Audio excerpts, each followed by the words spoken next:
Hello everyone, இன்னைக்கு நம்ம 10th ஜியாகிரபியில் ஃபர்ஸ்ட் யூனிட் இருக்கிற தேர்ட் டியூரேஷன் பற்றி பார்க்க போகிறோம். இந்த சவுத் இந்தியன் ரிவர்ஸா east by reverse.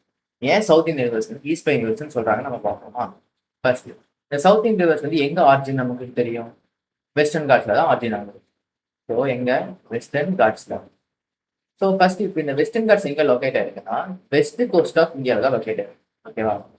West coast of இந்தியாவில். ஸோ இப்போ நம்ம மேப்பில் பார்த்துருவோம் எங்கே லொக்கேட் ஆயிருக்குன்ட்டு. மேப்ல பார்த்தோம்னா இதுதான் வெஸ்டர்ன் காட்ஸ். ஓகேவா? இது நம்ம west coast of India. So இங்கே தான் இந்த வெஸ்டர்ன் காட்ஸ் லொக்கேட் ஆயிருக்கு.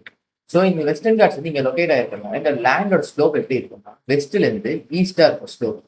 எப்படி? இது வெஸ்டா, இது ஈஸ்ட். ஸோ லேண்டோட ஸ்லோப் வெஸ்ட்ல இருந்து ஈஸ்டா இருக்கும். வெஸ்ட் கொஞ்சம் ஹைட்டா இருக்கும், ஈஸ்ட் கொஞ்சம் லோயரா இருக்கும். ஸோ லேண்டோட ஸ்லோப் எப்படி இருக்கு நமக்கு இப்போ தெரியும். லேண்டோட ஸ்லோப் வெஸ்ட் சைட்ல இருந்து ஈஸ்ட் சைடா இருக்கும். ஸோ வெஸ்ட் டு ஈஸ்டாக இருக்கும். ஸோ பேசிக்காக ரிவர் எப்படி ஃப்ளோ ஆகும் நமக்கு தெரியும்னா, ரிவர் எப்படி ஃப்ளோ ஆகும்னா ஹை பிளேசஸ்லேருந்து லோ பிளேசஸ்க்கு ஃப்ளோ ஆகும். ஹை பிளேசஸ் மேலே இருந்து கீழே தான் எப்பவுமே ரிவர் ஃப்ளோ ஆகும். ஸோ அதனால இப்போ இந்த சவுத் இந்தியன் ரிவர்ஸ் என்னென்னா ஃபர்ஸ்ட் கோதாவரி, அடுத்தது கிருஷ்ணா, அடுத்தது Mahanadi,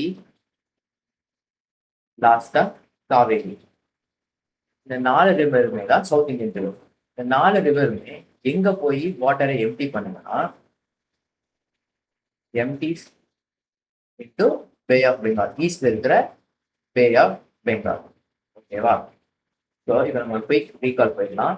first south Indian reverse எங்க ஆரிஜினேட் ஆகுது? வெஸ்டர்ன் காட்ஸ்ல ஆகுது.